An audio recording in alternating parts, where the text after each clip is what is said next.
When you think about motorcycle boots, these are the kinds of things that pop into everyone's brains, especially newer riders. And this is the kind of thing that you see a lot of newer riders looking to buy. But in today's video, I'm actually going to tell you why these boots are actually the wrong kind of boot you should buy. Let's jump right in. So if these are the kind of boots that everyone thinks of when they think motorcycle, why on earth am I recommending you not to buy them? Well, that's what we're going to discuss in today's video. We're going to jump on the ZZR, go for a ride, and I'm going to give you a few pointers on what you should look out for when you're buying a pair of boots for yourself, and why these kind of boots are perhaps the most versatile. But yeah, let's jump on, let's go for a ride. Oh man, my glasses keep fogging up today. This is going to be a pain. But gosh, right. Yeah, guys and gals, I'm telling you right now that these boots are the ones you should buy. But before I get onto the benefits of those ones, let's talk about the cons of the traditional looking motorcycle boot, and yeah, why they're fairly decent boots to buy as well. I mean, I'm not just gonna, bash them. I'm also gonna give you some pros and cons. Well, I'll give you some pros and cons to both, but yeah, I mean, the answer is still the same. So the boots I'm wearing right now are TCX boots, but they are kind of like, I don't know how they describe them, but they're like low profile boots, and they don't quite go up your shin. So, I mean, that's the biggest benefit to buying the boots, the other pair of boots that I have, which are my original pair of boots, is that they give you a significant amount of protection around your feet. And I mean, pretty much that is where the benefits end, at least with the pair of boots that I have in particular. The big pair of boots are also TCX boots, but there's a lot of issues with them. So they're not very comfortable, they're very inflexible, so actually trying to get your foot around the gear lever is a nightmare, and sometimes even pushing down on the brake lever can be a real pain, especially on sport bikes where you're leaning forward and when you're in that aggressive seating position.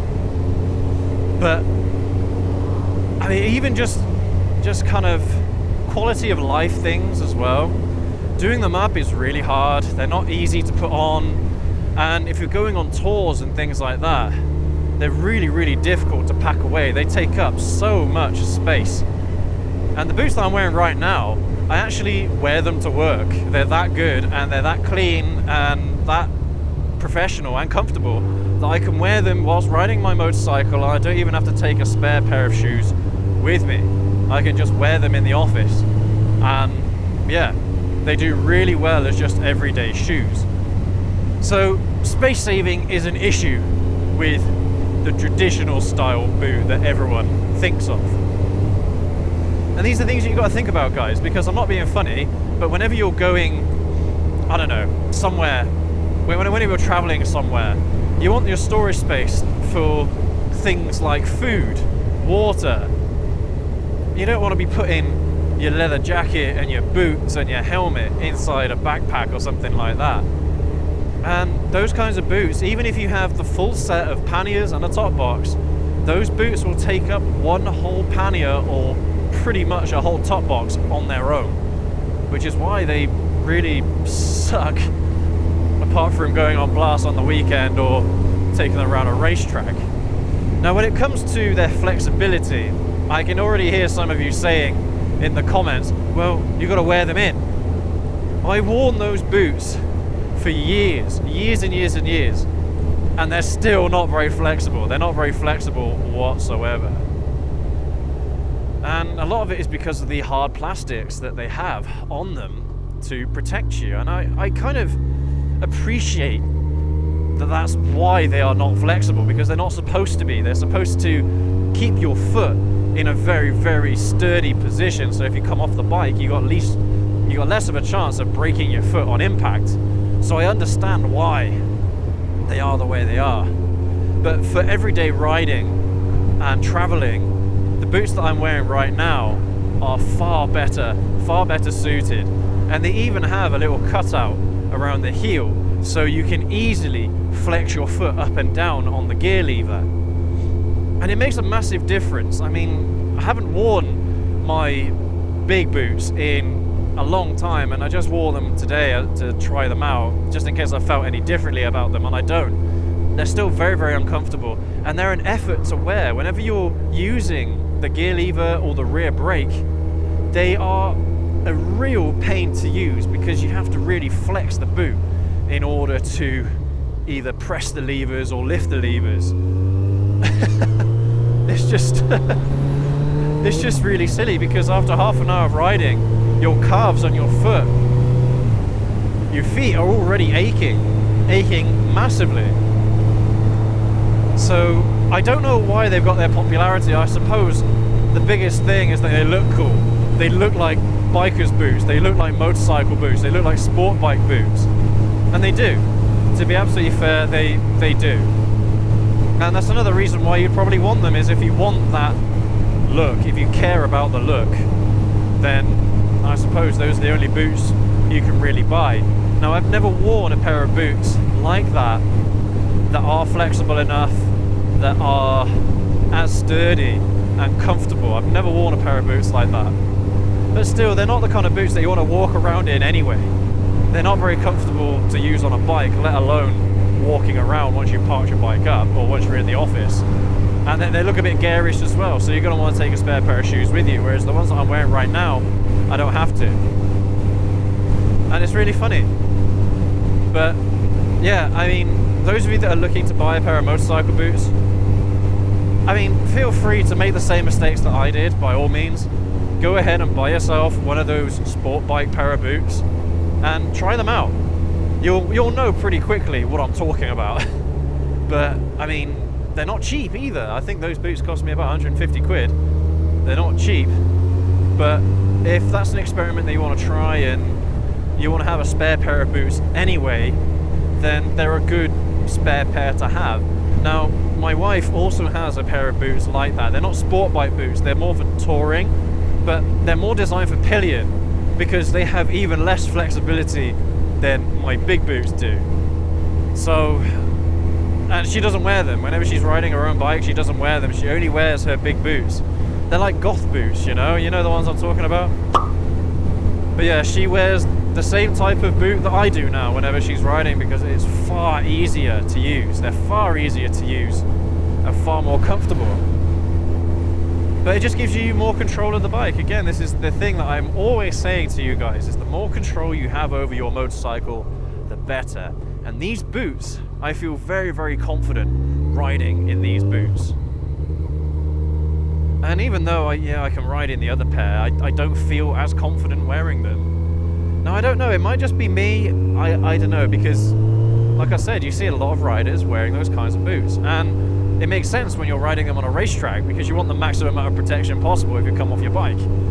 But when you're riding on the street, you're not going as fast as you can, these boots will suffice. They still give you plenty of ankle support, but they're just much softer and much easier on your feet and much easier to operate. So it just, I don't know guys, it makes all the sense in the world. I'll leave some links in the video description for boots like these, but they do tend to be a little bit cheaper as well than the traditional sport bike boots. So that's something else to consider. But yeah, guys and gals, I mean, that's pretty much it for today's video. Let me know your thoughts about motorcycle boots. And we did actually do a whole live show around motorcycle boots, but that was, I think it was about a year ago since we'd done it, so I decided to make a dedicated video on it just so it gets out to more people, because I know that watching a live show can be a bit tedious sometimes for a lot of viewers on YouTube, because they prefer to just watch the shorter format videos. And so that's why I decided to make this one today. But if you do want to check out the full live show that we have, the full live show coverage of our motorcycle boots, because we have all of them out in that particular show, then I'll leave it up in the top corner for you to watch afterwards.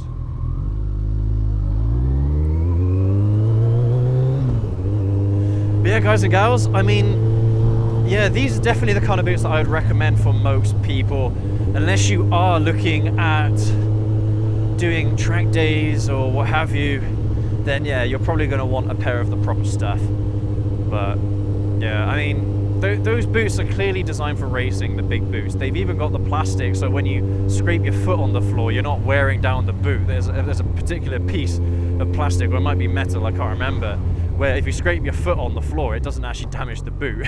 So they're clearly designed for racing with. And that's fine. There's nothing wrong with that whatsoever. But yeah, I mean, honestly guys, these are the best boots I've ever purchased, and when I've worn them out, and I've worn them for, again, these are coming up to 3 years old now, and they're still going very strong. But when I do come to buy another pair of boots, I'm buying another pair of these, without a doubt. They might not be from TCX, they might be from, I don't know, Alpine Stars. My wife has got a pair of Alpine Star boots, so I might go for them. I don't know, it depends on the prices, I think. But yeah, honestly, they are some of the best boots that you can buy, definitely. So if you are in the market for motorcycle boots and you don't really know what the best thing is to buy, then definitely look at the links in the video description and make your own minds up. But for most riders, and if you're only doing street riding and even riding sport bikes and things like that, you don't need the big race boots if you're just riding on the street. Honestly, it's not worth it. It's not worth the pain or the hassle or the stress. And like I said, they're more versatile, so you can do the long tours with them and they'll be very, very comfortable. I can't say that about my race boots, unfortunately. I think I hit a little pothole earlier, so the GoPro went up a little bit. But yeah, guys and gals, thank you so much for watching today's video. I hope you enjoyed this little ride out with me, and I hope it's been helpful to you as well. I can't recommend these boots enough, so yeah, definitely go ahead and get yourself a pair of these if you are looking for a new pair of boots for Christmas. But yeah, thank you ever so much again for watching. Leave a like as always, hit subscribe if this has helped you out and you want to support the channel, and we will catch you all in the next video. Have a good one.